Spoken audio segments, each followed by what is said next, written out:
Okay, everybody, for this section, we're going to talk about how the Constitution is made and some of the things that went into it, some of the political fights that happened. And then we'll talk about separation of powers. And then at the end, we'll talk about direct democracy and how direct democracy works here in California. Okay, so as you can see, we're going to look at the origins of the Constitution. We're going to see how we developed a Republican form of government. We're going to discuss some of the compromise and negotiations that went into developing the Constitution. We're going to talk about the importance of, the founders having a type of economic stability. And we're going to talk about how checks and balances will assist elites and how checks and balances can affect our everyday lives, especially with the separation of powers doctrine that is out there. So if you look at this little hierarchy chart, here is what it looked like right after the revolution and the Declaration of Independence passed. So you can see elites were at the top, and then we had, a hierarchical society that went down. And as you can see, poor people were obviously at the very bottom. And we did have kind of a little bit of a segment of the middle class, but we'll see, kind of in the future in this class when the middle class really, really started to develop, right? And then we'll look at how, kind of throughout history, the middle class is kind of been the staple of a lot of electoral contests here in the United States. So one of the things that we're going to talk about kind of is and we'll look a little bit more when we get to talking about ideologies, and we'll focus on this part and the influence that John Locke had on writing the Declaration of Independence and actually kind of developing our early American political thought. John Locke believed in something called social contract theory, right? And the whole premise of social contract theory, and this is going to kind of be different throughout each philosopher, and each philosopher will have an idea of how people are naturally wired or how people are naturally, kind of predisposed to behave when they're within their state of nature. And when I talk about state of nature, I'm specifically speaking about, a process or a moment when an individual is not corrupted or influenced or seduced by any type of wealth or power. I always like to make an analogy that our state of nature is best shown when we're a newborn, because what cares do we have as a newborn? Nothing, right? When do we need to eat? Well, we need to eat often, but do we have to go out and find our own food? No, mom will provide it. So the state of nature is kind of a perfect time where we have really no cares and no things that can come in and corrupt us. And kind of Locke believed that a lot of forces like selfishness and all that stuff would corrupt us out of our state of nature. But he also kind of believed that we were free to live as individuals as long as we consented to the government's laws. And in turn, by that consent, the government was going to protect our life, liberty, and property. All right, so kind of an important thing to understand. Social contract theory focuses on the fact that we give up certain rights, and in turn, the government will protect our life, liberty, and property.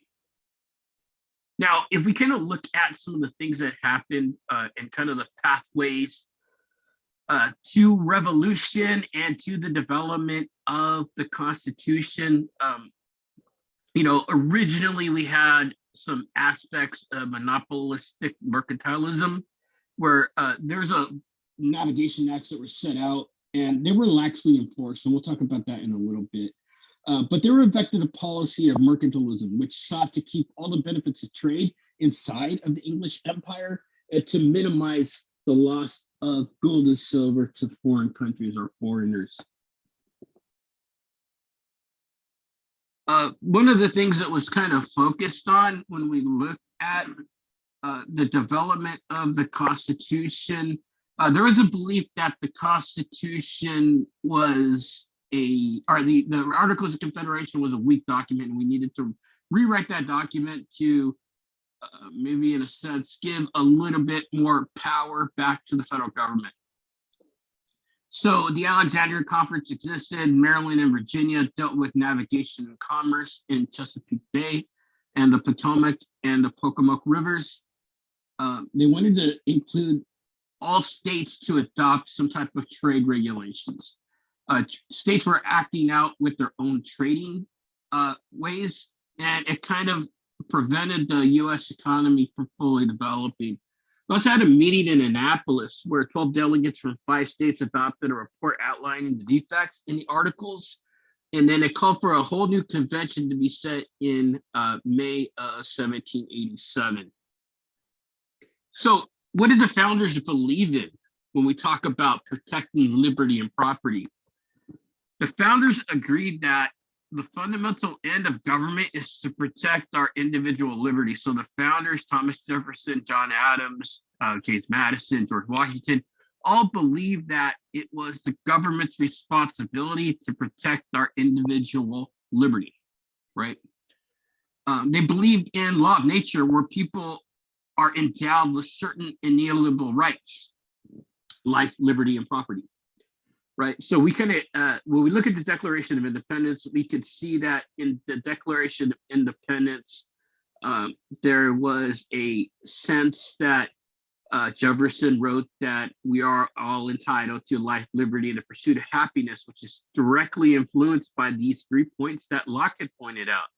And it's kind of my belief that when Jefferson was writing the Declaration of Independence, he changed it from life, liberty, and property to life, liberty, and the pursuit of happiness, because who could vote during this time? Who were elites during this time? It was mostly property owners. So I think if you would consider property an inalienable right, then you have to provide it to people, and you would just enfranchise everybody. So again, they were probably strategically really trying to keep power concentrated to the elites of that society, and therefore they didn't want just everybody to be able to have property.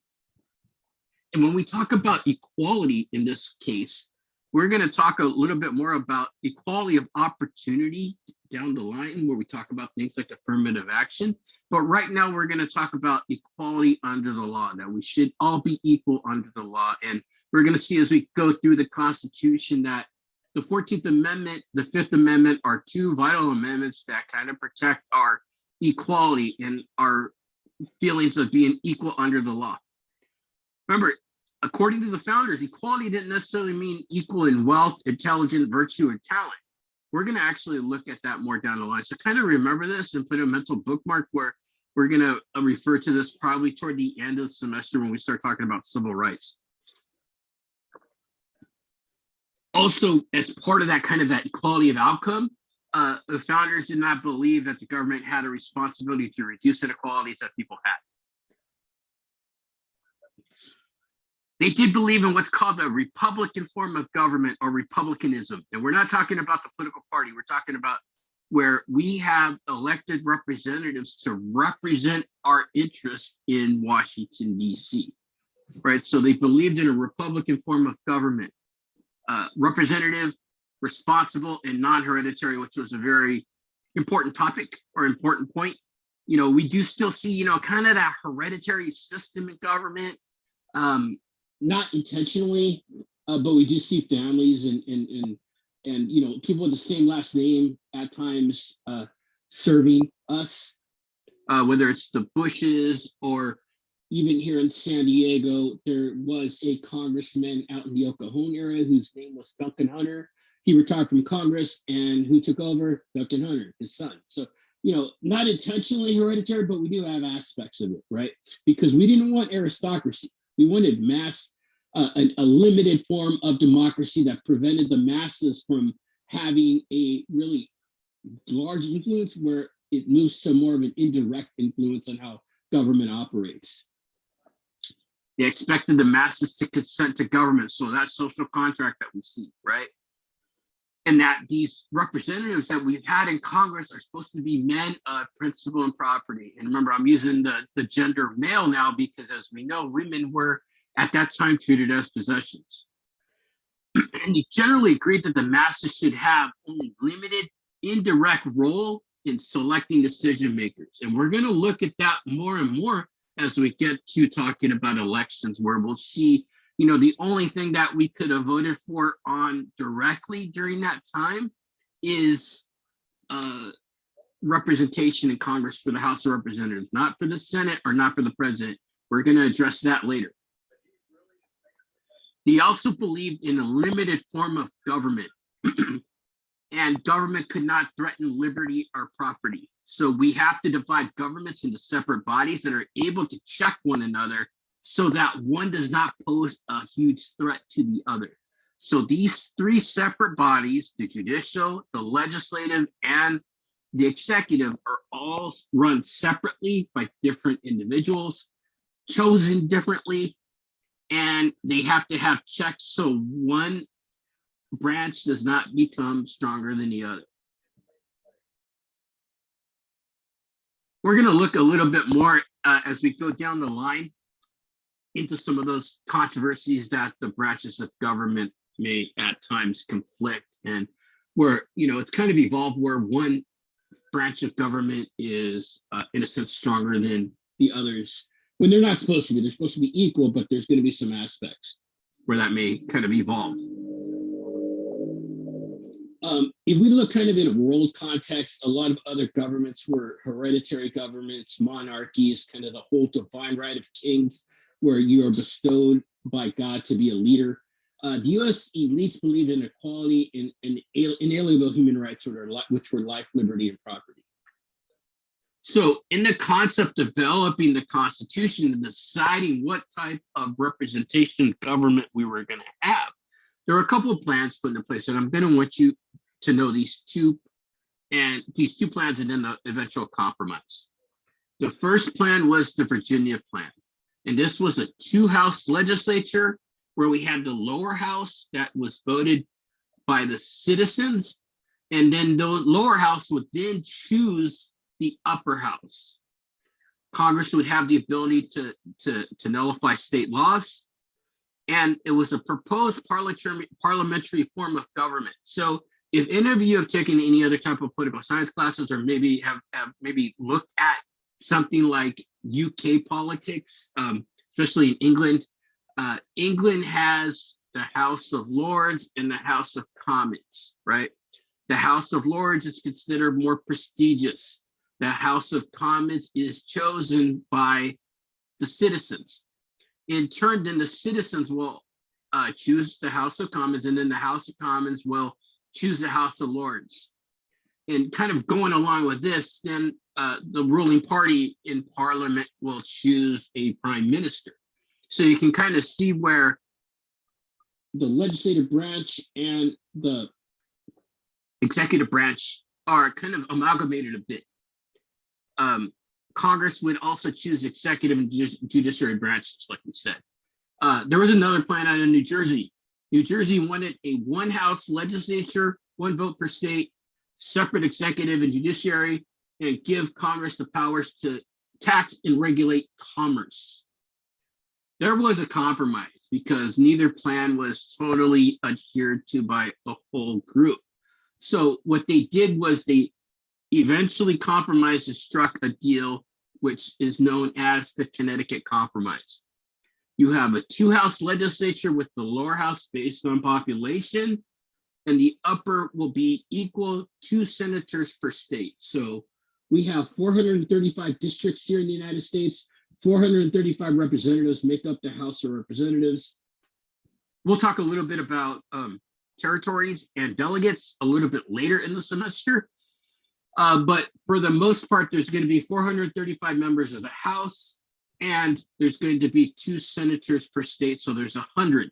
So we have 535 members of Congress, and we will discuss and talk a little bit about that later in the semester.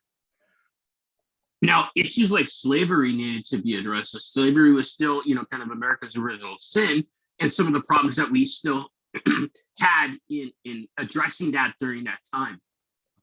So obviously, the majority of the slaves were in the South, but slaves were considered citizens, they were considered property.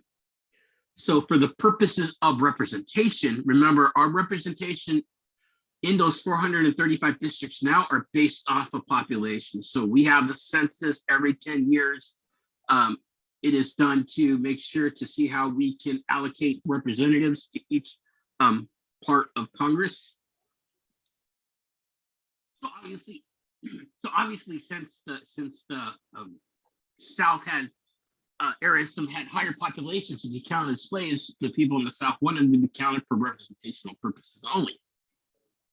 So there's a compromise struck, and this was put into the Constitution. We had 3/5 of the slave would count as one person, even though those people still would not have any type of citizenship rights. So we had the 3/5 compromise, where 3/5 of the slaves of each state would be counted for the purposes of representation and appropriating direct taxes. And we'll talk about appropriations a little bit later in the term. Congress prohibited the slave trade, but not before 1808. And Article 4, Section 2 of the Constitution guaranteed the return of enslaved slaves. So I just wanted to show you where slavery is addressed in the Constitution, having you be able to understand that. So there's also trade and commerce compromise. The states under the Articles of Confederation were interfering with the development of our economy at the national level. Southern planners feared that Congress may impose some type of export tax. The compromise met where articles exported from any state should bear no tax or duty. Only imports could be taxed by the national government to protect U.S. interests against foreign goods. So we'll talk, like I said, I keep saying this, we'll talk a little bit more about things like tariffs a little bit down the line. But for the most part, what this is saying is that, say if we have a product that is made in California and we sell it to somebody in Arizona, we can't put a tax or a duty on that. Sales tax is totally something different. So we're talking about a tax on commerce, which the Constitution prohibits. Also, the concept of voting was something that was looked upon. We had mass voting participation was not favored by the delegates, so you didn't want everybody to be able to vote. So at this time, slaves weren't given the right to vote, women were not given the right to vote, and it was the responsibility of the states to decide who could and couldn't vote. And this is another thing that is kind of controversial with what we're going to talk about, where we're going to talk about laws that have been put in place to restrict the person's ability to vote. And each state will have different qualifications for people to be able to vote. Here nationwide, our whole thing is flat. You have to be 18 and a U.S. citizen to be able to vote. But states can put in restrictions on how to vote, voter ID laws, should prisoners be able to vote, and so on. So, we'll get more into that discussion as we go along. Congress was granted the power to lay and collect taxes, duties, imposts, and excises. Taxes, as we know what they are, duties are goods that you export.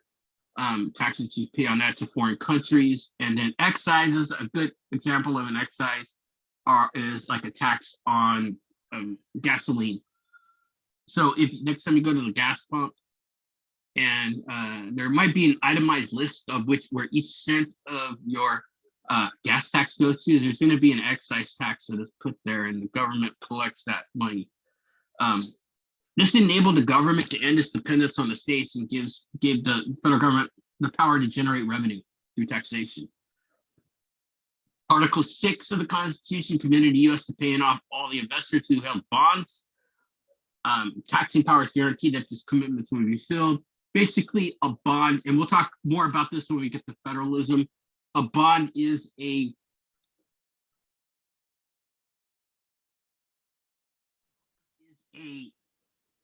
kind of a piece of paper that you can buy, and it is guaranteed. So what you do is, if the government is trying to build some type of huge project, usually they don't have the money, cash on hand to pay for that whole project, up front. So what they have to do is they have to raise money in order to be able to complete that project, and they'll do it by issuing bonds, usually municipal bonds or treasury bonds. So what you do is you give your money let's say it's $25. You go buy a $25 bond. You give the government $25. They'll give you the bond, which is basically a piece of paper. There'll be a low interest rate on it, and then the government will use that money that they sell for the bond to fund a big project, an infrastructure project. But they're going to pay you back. Those bonds are guaranteed, but there's not too much of a return on investment as a stock would be. But a bond is just something where you can go and, like I said, help fund a project. It's going to be, for the most part, guaranteed money that you'll get back, but it's not going to be a high yield or high profit that you'll make off of it. They also looked at protecting money and credit. So Section 8 of Article 1 in the Constitution enables the Congress to protect money and property, so they can make bankruptcy laws, right? Bankruptcies obviously are, if your debts outweigh your assets, you can have a federal judge discharge your responsibilities or your debts to a company, and you might not have to pay those off. One thing about it is a problem may be that your credit is going to be damaged for up to 7 years. Another thing that was done was the coining money and regulating value. So making sure that each state kind of respects the fact that only the federal government, can coin money and regulate its value. They can issue what's called a fixed standard of weights and measures. So an ounce in California is going to be an ounce in Nebraska. A pound in Nevada is going to be a pound in Florida. So kind of a consistent way of having a standard weights and measures that we have out there. Punishing counterfeiting, establishing a post office, and protecting copyright and patent. So next time you watch the UFC and you watch it on one of those streams, that may be in violation of copyright laws. Or if you download a movie off the internet that hasn't been released, that might be a violation of copyright law. Just kind of putting that out there. That's why you see those little disclaimers before. And to protect money and credit, like we said, state governments have been issuing cheap paper money, allowing debtors to pay their creditors with money worth less than the original loan. So you had to centralize that and make a standard form of currency that was issued by the federal government.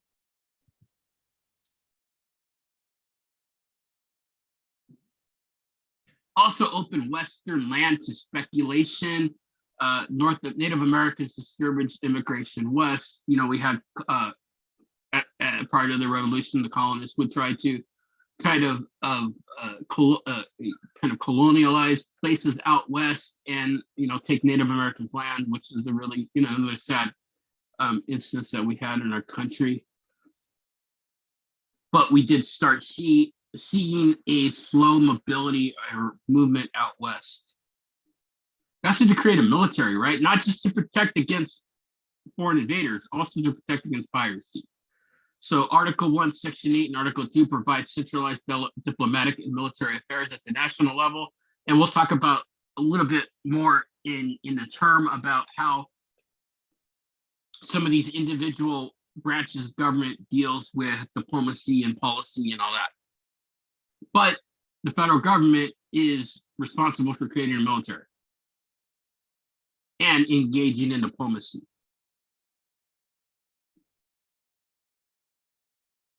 Like I said, a strong Navy was essential to protection of U.S. commerce on the seas because piracy was a real danger. Kind of old traditional, not necessarily the Johnny Depp pirates, but kind of the same idea where, pillaging and taking commerce that is being shipped. A national army and navy were not so much to protect against invasion, but also to protect against, and as protection and promotion of the government's commercial and territorial ambitions. So A, to protect, and B, also to protect from piracy. Also to protect against revolution. Federalist 12 refers to Shays' Rebellion, and I want you to look a little bit about Shays Rebellion. I'm going to post a video about Shays Rebellion so you can understand Shays Rebellion.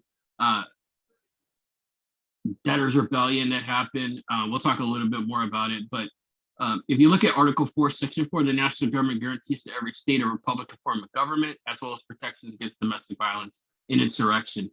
Now, we've heard that word insurrection in the past couple of years, and we'll get into that, some of the aspects of that. The supremacy clause is also kind of drawn out in here. So laws of Congress supersede laws of the state, and it made it certain Congress would control interstate commerce, bankruptcy, monetary affairs, transportation, communications, and military affairs.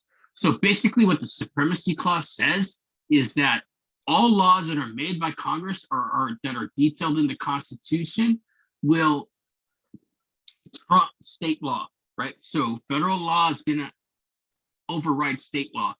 Now, the 10th Amendment gives the states the ability to make their own laws as long as they don't infringe on the powers of Congress or violate a constitutional right that we may have. So a good example is this.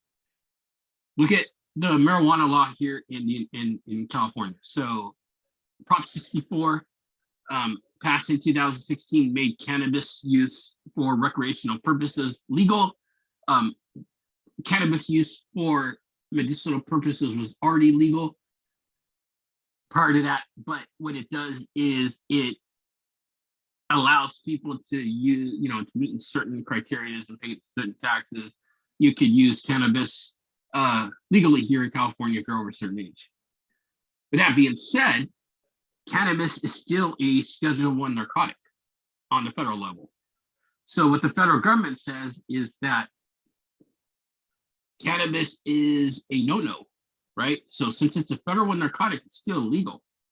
So hypothetically, if the United States government wanted to, they could come into California and shut down the dispensaries and charge people who are using cannabis or selling cannabis. They could charge them federally. Now, are they going to do that under the Biden administration? Probably not. Because I don't want to say probably, I'm going to say definitely not, because the Biden administration has taken the position that we should legalize cannabis as well.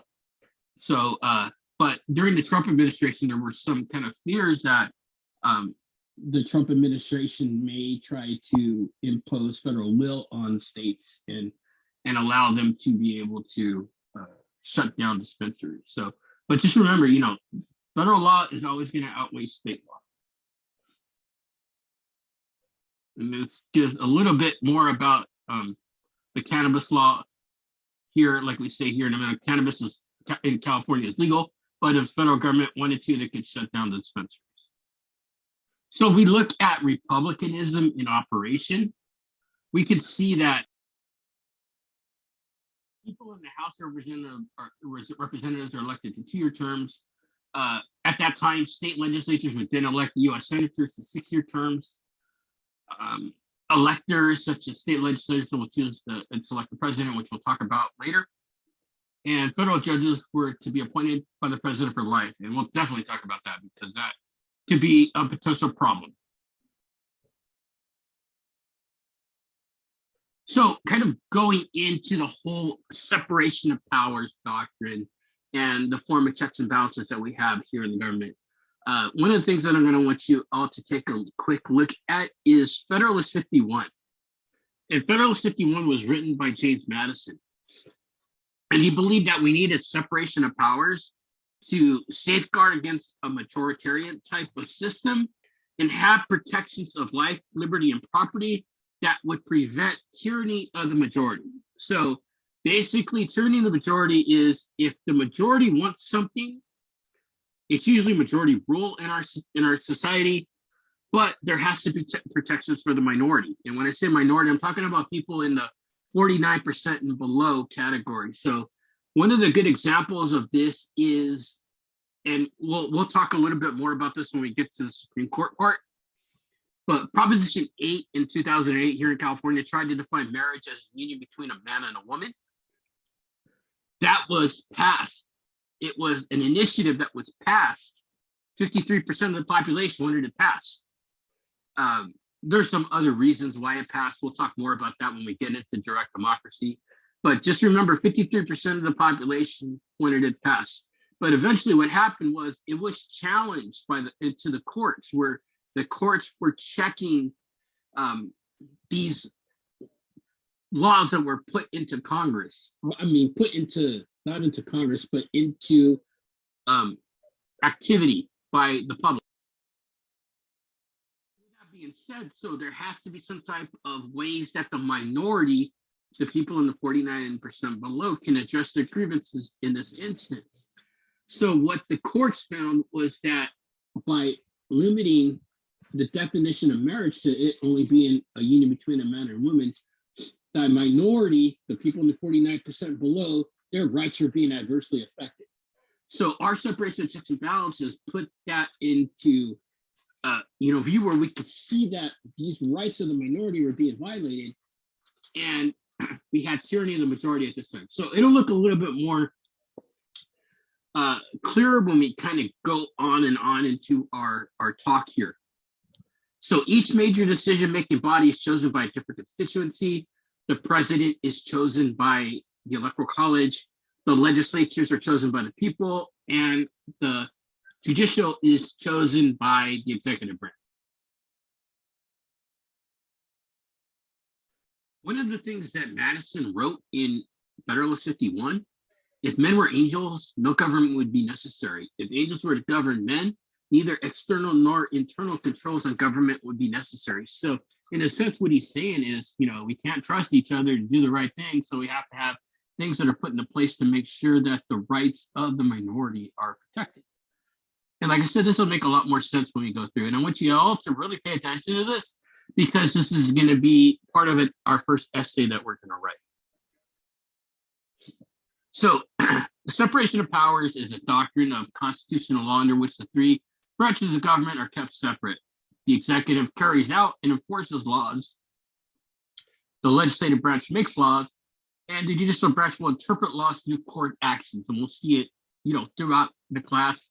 We'll see this in real time. So if you look at this, go ahead and take a look at this chart. It'll show you kind of the checks that each body will have on each other. So I'm going to want you guys maybe to take about 10, 15 minutes when we're done here and look at this slide and maybe try to visualize in your head how, or if you see any type of maybe real world scenarios you could think about, like a court action or a vetoing of a bill or an overriding a veto.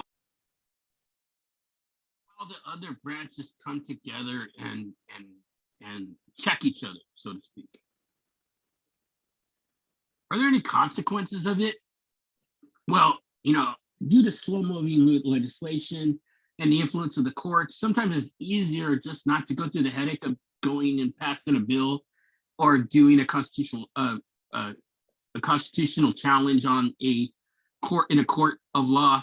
Sometimes it's easier just to keep things the way they are. But it makes majority rule possible as long as it does not interfere on the rights of the minority. And that's one of the big things about, our separation of powers doctrine and our system of checks and balances.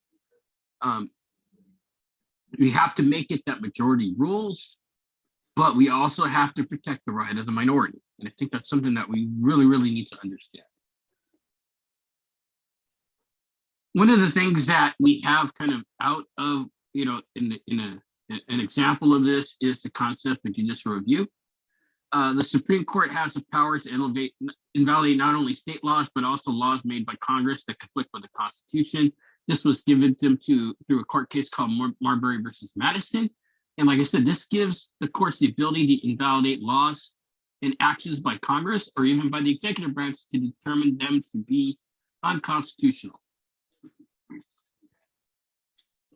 So this also sets up a federalist system of government. The United States has a federalist system of government where a central government that has certain powers with the state as the basic unit of political power. We'll talk more about that next week. And that allocation of power between the states and the federal government has been a point of contention from the Articles of Confederation all the way to today. And we'll talk more about this in future classes. there's obviously a Federalist faction and an anti-Federalist faction. So the faction of anti-Federalists was opposed to ratification of the new Constitution. It took prestige and power from state and local governments, threatened civil liberties, and they believed it was a design monarch because it gave a lot of power to the federal government. So the Constitution was eventually ratified on September 17, 1787, and it's still in place now, and it's been amended. We'll talk about the Bill of Rights. The Bill of Rights was penned in 1791 by Madison, and it basically was a call from states to protect individual liberties from governmental intrusion. And it has a specific list of specific prohibitions on governmental power, and we'll talk about that in a little bit. We also have a constitution here in California. You know, our federal constitution, our U.S. Constitution, has only been amended 27 times. Our California Constitution has been amended 480 times. And the reason it's so much is that we as citizens of California, have the ability to amend the California Constitution. We'll talk more about that when we get into direct democracy. Okay, so next we will talk about certain provisions of the Constitution. We'll look at the Bill of Rights, and then we'll talk about direct democracy.